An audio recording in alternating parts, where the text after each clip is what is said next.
Hello बच्चों, आज मैं आप लोगों को क्लास 10th का डीओई की तरफ से जो आपको प्रैक्टिस पेपर 3 मिला हुआ है ना, वो कराने वाली हूँ। ये जो आपको गवर्नमेंट स्कूल से डीओई की तरफ से सपोर्ट मटेरियल की बुक मिलती है ना, उस बुक के लास्ट में पेपर्स हैं। तो पेपर 1 और पेपर 2 हमने ऑलरेडी कर लिया है, चैनल पे अपलोड है, आप वहाँ से कर सकते हैं। एक स्टैंडर्ड वालों के लिए और एक बेसिक वालों के लिए।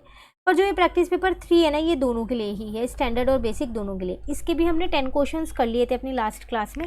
तो आज हमारे को क्वेश्चन नंबर 11 से स्टार्ट करना है, देन हमारा सेक्शन जो है ये कंप्लीट हो जाएगा अगर हमने 11 to 20 आज कंप्लीट किए तो। ठीक है, चलिए स्टार्ट करते हैं क्वेश्चन नंबर 11 से। क्या कह रहा है आपसे यहाँ पर, टिग्नोमेट्री का क्वेश्चन है। 1 + tan स्क्वायर ए अपॉन में 1 + cot square A is equal to, आपको इसकी वैल्यू फाइंड करनी है। तो कैसे फाइंड करेंगे आप, यहाँ पर क्वेश्चन नंबर 11 है आपके पास। तो 1 + tan स्क्वायर ए, यहाँ आ जाएगा 1 + cot स्क्वायर ए। तो 1 + tan स्क्वायर ए होता है sec स्क्वायर ए, आइडेंटिटी है। 1 + cot स्क्वायर ए होता है cosec स्क्वायर ए, ये भी आइडेंटिटी है। sec को मैं यहाँ लिख सकती हूँ 1 अपॉन में cos स्क्वायर ए, cosec को मैं लिख सकती हूँ 1 अपॉन में sin स्क्वायर ए। ये ऊपर जाके हो जाएगा आपके पास sin स्क्वायर ए अपॉन में cos स्क्वायर ए। इसका मतलब इसका आंसर आपके पास क्या आ गया है, tan स्क्वायर ए। क्लियर। चलिए नेक्स्ट वाले में आपसे क्या कह रहे हैं, अगेन टिग्नोमेट्री का क्वेश्चन। If √3 tan a is equal to 3 sin a, theta A नहीं है, थीटा है, then the value of sin square theta minus cos square theta. तो आपको यहाँ पर क्वेश्चन में गिवन क्या है, पहले वो यहाँ पर लिखते हैं। तो आपको गिवन है यहाँ पर √3 tan theta is equals to में 3 sin थीटा। ठीक है, मैंने क्या किया, देखो यहाँ पर 10 को मैंने लिख दिया यहाँ पर sin थीटा अपॉन में cos थीटा, और ये मेरे पास 3 sin थीटा ऐसी ही है। sin थीटा से sin थीटा कट गया। अब यहाँ 1 अपॉन cos थीटा है तो उसको मैं sec थीटा लिख सकती हूँ, यहाँ 3 बचा। ठीक है, मैंने क्या किया, यहाँ से sec थीटा की वैल्यू निकाल ली, तो 3 अपॉन √3 हो गई। इसको मैंने रैशनलाइज कर दिया, तो मेरा यहाँ पर 3√3 अपॉन में 3 आ गया, कट होके √3 sec थीटा आ गया। यहाँ से मैंने cos थीटा की वैल्यू निकाल ली, sec से निकाल सकती हूँ सॉरी, तो वो इसका रेसिप्रोकल हो जाएगा, तो 1 अपॉन में √3। सेम ऐसे ही cos स्क्वायर थीटा की वैल्यू निकाल ली, तो 1 अपॉन में √3 का स्क्वायर, इसका मतलब 1 अपॉन में 3। अब एक आइडेंटिटी मुझे पता है कि जो sin square theta plus cos square theta होती है वो 1 होती है। तो मैंने sin स्क्वायर थीटा ऐसे ही रहने दिया, यहाँ पर 1/3 लिख दिया, इसकी वैल्यू लिख दी, क्योंकि मैं यहाँ से sin स्क्वायर थीटा की वैल्यू निकाल रही हूँ। ठीक है, अब यहाँ पर बेस सेम करके मैं यहाँ पर sin स्क्वायर थीटा की वैल्यू निकाल लूँगी, तो वो कितनी आ जाएगी, 3 - 1, तो 2/3 आ गई। फाइनली मुझे अपने क्वेश्चन में वैल्यू निकालनी थी sin square theta minus cos square theta. अब दोनों की वैल्यूज़ पता है, ये 2/3 पता है, माइनस cos स्क्वायर थीटा मुझे पता है 1/3, तो मेरा आंसर आ जाएगा 1/3। क्लियर। चलिए नेक्स्ट पे आ जाते हैं, क्वेश्चन नंबर 13 पे। आपसे क्या कह रहे हैं यहाँ पर, the perimeter of a sector of a circle of radius 14 centimetre is 68, then the area of this sector. आपको एक सेक्टर का पेरीमीटर दे रखा है और आपको एरिया फाइंड करना है। तो देखो, एरिया फाइंड करने के लिए आपको थीटा पता होना चाहिए, है ना।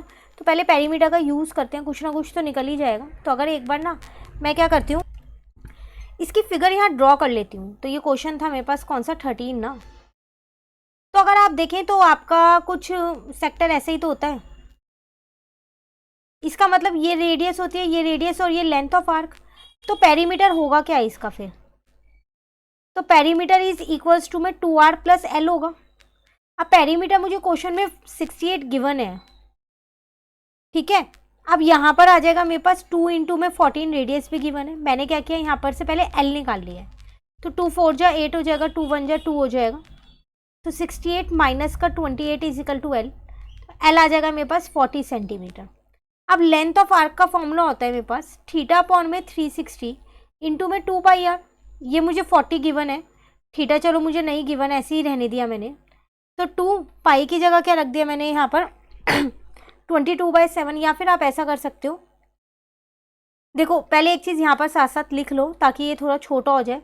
आपको एरिया ऑफ सेक्टर का फॉर्मूला पता है, वो आपके पास क्या होता है, थीटा अपॉन में 360 इंटू में πr²। तो थीटा अपॉन 360 की पूरी वैल्यू मैं यहाँ पर निकाल देती हूँ। तो 2 इंटू में 22/7 इंटू में r को मैंने 14 रख दिया, इसको इससे कट किया 7 आ गया। ठीक है, तो 40 यहाँ पर आ जाएगा, 2 इंटू में 27 इंटू 7 इज इक्वल्स टू में थीटा अपॉन 360। अब इसकी वैल्यू मैंने क्या की, यहाँ पर ये पुट कर दी as it is, exact theta नहीं निकाला ताकि कैलकुलेशन थोड़ी इजी हो जाए, ठीक है। पाई की जगह मैंने 22/7 रख दिया, आर मुझे 14 पता ही है, क्वेश्चन में दे रखा है। इसको इससे कट किया, इस 7 से 7 तो नहीं कट होएगा क्या, पर इस 7 से ये कट हो गया और इस 7 से ये कट हो गया, इस 2 से ये 2 कट हो गया।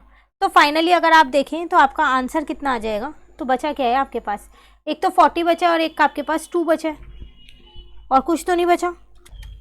तो अब अगर हम मल्टीप्लाई करते हैं तो 80 आ रहा है, लेकिन शायद हमने कहीं गलती की। अच्छा हाँ देखिए, यहाँ पर किया हमने, यहाँ पर 7 को 14 को काटेंगे 7 से तो 2 आएगा ना, तो ये भी 2 आ जाएगा।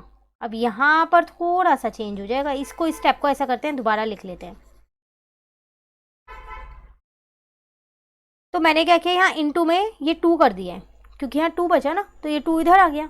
अब इसकी जगह मैंने लिख दिया यहाँ पर 40/2 इंटू में 22 इंटू में 2, पाई की जगह 22/7, आर स्क्वायर है आपके पास अब यहाँ पर, तो उसकी जगह आ जाएगा आपके पास 14 इंटू 14, इसको इससे कट कर दिया, 2 आ गया, इस 2 से ये 2 कट गया, ठीक है। इसको मैंने इस 2 से इसको कट कर दिया, 7 आ गया, 22 से 22 कट गया, फाइनली 280 आपका आंसर आ गया।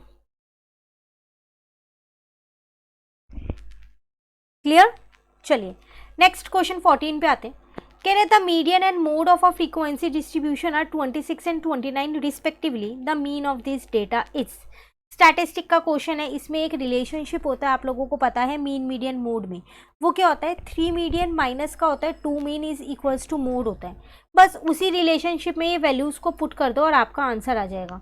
तो अगर मैं यहाँ पर इस क्वेश्चन को करूँ तो देखो आपके पास होता है 3 मीडियन, माइनस का होता है आपके पास 2 मीन, बराबर का होता है आपके पास मोड। तो आपको क्या क्या गिवन है, मीडियन 26 गिवन है, मोड 29 गिवन है,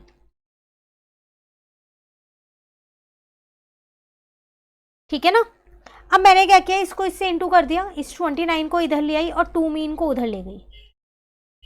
यहाँ तक क्लियर। माइनस करोगे तो 49 अपॉन में 2 इज इक्वल टू मीन आ गया, लो मीन की वैल्यू आपकी निकल गई, कितनी निकली 24.5। क्लियर। चलिए नेक्स्ट पे आ जाते हैं, क्वेश्चन 15। यहाँ आपसे कह रहे था area of 3 adjacent faces of a cube is X Y and Z respectively, its volume is. कह रहे हैं एक क्यूब है, उसके 3 फेसेस का एरिया आपको दे रखा है, तो एक्स एक का है तो वो लेंथ इंटू ब्रेथ होगा एरिया, वाई के लिए मैं कह सकती हूँ ब्रेथ इंटू हाइट होगा, और जेड के लिए मैं कह सकती हूँ हाइट इंटू लेंथ होगा। एरिया ऐसी तो होगा इनका तीनों फेसों का, क्योंकि क्यूब के जो 3 फेस होंगे इसी तरीके से निकलेगा। तो पहले हम वो यहाँ लिखते हैं, तो इसका मतलब एक्स मुझे एल इंटू बी दे रखा है, ये एरिया है, ठीक है। वाई मुझे कितना दे रखा है, बी इंटू एच हो जाएगा, और जेड मेरे पास एच इंटू एल हो जाएगा। अब मुझे उसकी वॉल्यूम बतानी है, तो वॉल्यूम क्यूब की वॉल्यूम बतानी है ना, तो side into side into side ही तो होता है। तो इसका मतलब X into Y into Z, तो कितना आ जाएगा एल बी इंटू में बी एच इंटू में एच एल। तो मैं ये कह सकती हूँ एल बी एच का होल स्क्वायर कह सकती हूँ ना। तो अब इसको क्या लिख सकते हैं वॉल्यूम को फिर हम, तो यहाँ से मेरी वॉल्यूम निकल गई, यहाँ से स्क्वायर हटाया मैंने, यहाँ पर रूट लगा दिया, ये लो ये आ गई मेरी वॉल्यूम यहाँ से। अच्छा एक स्टेप को आगे लिख देते हैं, ये एक्स वाई जेड ऐसी है, यहाँ से स्क्वायर हटेगा और यहाँ पर मेरा क्या आ जाएगा, रूट आ जाएगा। तो length into breadth into height मेरी वॉल्यूम होती है, वो किसके बराबर है यहाँ पर, रूट एक्स वाई जेड के। तो ये छोटे छोटे क्वेश्चंस हैं जो इंपॉर्टेंट हैं, 1 मार्क में ऐसे ही क्वेश्चन आपके पास एग्जाम में आने वाले हैं, ठीक है। चलिए नेक्स्ट क्वेश्चन नंबर 16 में क्या कह रहे हैं, capital R and small R 2 radii of concentric circle. पता है ना कॉन्सेंट्रिक सर्कल्स कौन से होते हैं, ये वो सर्कल्स होते हैं जिनका सेंटर सेम होता है।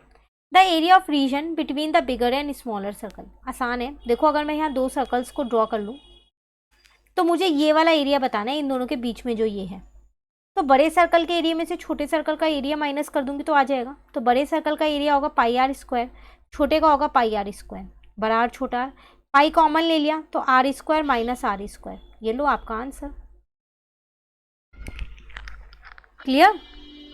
चलिए नेक्स्ट क्वेश्चन 17 पे आते हैं। कह रहे for the following frequency distribution the upper limit of median class.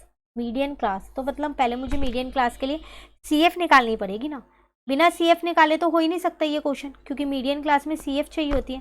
तो ये तो 13 ही हो जाएगा।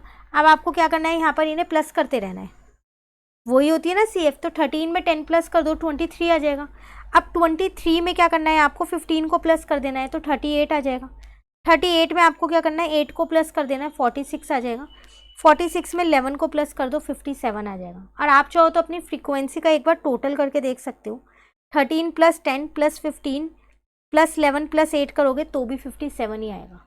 अब आपको चाहिए यहाँ पर n/2, ठीक है। 57 आपके पास क्या है, यहाँ पर एक ऑड नंबर है, तो इसका मतलब 57 + 1/2 आ जाएगा।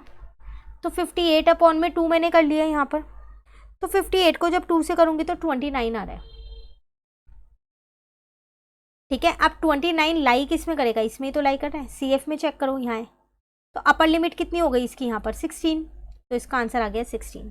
हमेशा याद रखना, जब भी ऑड होगा ना n, तो n + 1/2 होता है, और जब भी इवन होता है तो वो n/2 से सॉल्व होता है। क्लियर। चलिए क्वेश्चन 18 में अब आपसे यहाँ पर क्या कह रहे हैं, in a family of 3 children the probability of having at least 1 boy. Probability बताओ एक बॉय की। तो चांसेस क्या क्या हो सकते हैं, या तो तीनों बॉय हो सकते हैं, या फिर तीनों गर्ल हो सकती है, या फिर 2 बॉय 1 गर्ल हो सकती है, या फिर बॉय गर्ल गर्ल हो सकती है, या बॉय गर्ल बॉय हो सकती है, या गर्ल गर्ल बॉय हो सकती है, या गर्ल बॉय बॉय हो सकती है, या फिर गर्ल बॉय गर्ल, यही हो सकते हैं। तो टोटल 1 2 3 4 5 6 7 8 है, ठीक है। अब एटलीस्ट 1 बॉय, एक होना चाहिए कम से कम, 2 भी हो सकते हैं, 3 भी हो सकते हैं। तो सिर्फ ये गर्ल गर्ल वाला केस हटा दो, बाकी सब में तो बॉय दिख ही रहा है। तो इसका मतलब 7/8 इसका आंसर है। फेवरेबल आउटकम मेरे 7 है। 7 चांसेस ऐसे हैं जिसमें एक बॉय तो होगा ही होगा। क्लियर। चलिए अब क्वेश्चन 19 और 20 आप लोगों को पता है कि असर्शन और रीजनिंग वाले क्वेश्चन है ना। तो चलो शुरू करते हैं। यहाँ पर फर्स्ट आपसे क्या कह रहा है, इसके अंदर असर्शन पढ़ते हैं पहले। The HCF of 2 number is 16 and their product is 3072। उन दोनों नंबर्स का प्रोडक्ट दे रखा है, तो LCM 162 होगा। सबसे पहली बात ना, आप इसको सॉल्व करके देखो, क्या सच में आपका LCM 162 आ रहा है। तो आपको पता है कि HCF into LCM is equals to product of 2 number होता है, तो ये हो जाएगा 16 इंटू में LCM इज इक्वल्स टू 3072। अब LCM अगर मैं यहाँ पर निकालूँ ना, इसको डिवाइड करूँगी ना 3072 को 16 से, तो मेरा आंसर 192 आ रहा है। पर क्वेश्चन में मुझे 162 दे रखा है, तो इसमें तो असर्शन ही गलत है। तो जब असर्शन गलत है तो सीधा सीधा डी पे आंसर लगा दो, रीज़न चेक करने की ज़रूरत ही नहीं है। क्लियर। चलिए क्वेश्चन 20 करते हैं यहाँ, देन ये सेक्शन कंप्लीट। अब यहाँ आपसे क्या कह रहे हैं, centroid of a triangle form by the point AB BC and CA is at origin, then A + B + C is equal to 0। बिल्कुल, सेंट्रॉइड का फॉर्मूला क्या होता है, x1 प्लस का x2 प्लस का x3/3। ये ऑरिजिन पे है सेंट्रॉइड, तो ये x तो 0 है, x1 है A, ये है ना x1 x2, x1 y1, x2 y2 और x3 y3। तो फिर हो जाएगा A + B + C/3। तो A + B + C 0 ही तो आ रहा है, देख लो। सेम ऐसे आप y का भी निकाल सकते हो, y1 + y2 + y3/3। ऑरिजिन पे है तो ये भी 0 के बराबर ही होगा, सॉल्व करोगे तो यही आएगा। तो इसका मतलब असर्शन आपका ठीक है। अब अगर इसका रीज़न चेक करें तो कह रहे हैं centroid of a triangle with vertices A B and C is given by, तो ये फॉर्मूला होता है। बिल्कुल, वहाँ पर A + B + C था तो उस फॉर्म में लिख दिया मैंने, यहाँ पर x1 y1 के फॉर्म में तो उस फॉर्म में लिख दिया। तो रीज़न भी सही है, सेंट्रॉइड का ही फॉर्मूला बता रहा है। तो इसका मतलब असर्शन और रीज़न दोनों ही ट्रू है, और साथ के साथ जो रीज़न है वो असर्शन की ही एक्सप्लेनेशन दे रहा है। तो इसका आंसर A हो जाएगा। क्लियर। ये था आपके पास सेक्शन A जो पूरा कंप्लीट होता है। नेक्स्ट क्लास में मैं आपको इसका सेक्शन B कराने वाली हूँ, तो आप सेक्शन A अच्छे से कंप्लीट कर लीजिएगा। कोई भी दिक्कत लगे कमेंट करके ज़रूर पूछिएगा, और अगर आपको ये वीडियो अच्छी लगी तो आप इसे लाइक ज़रूर कीजिएगा, ज़्यादा से ज़्यादा अपने फ्रेंड्स के साथ शेयर कीजिएगा, और अगर अभी तक आपने चैनल को सब्सक्राइब नहीं किया है तो चैनल भी सब्सक्राइब कर लीजिएगा। Thank you.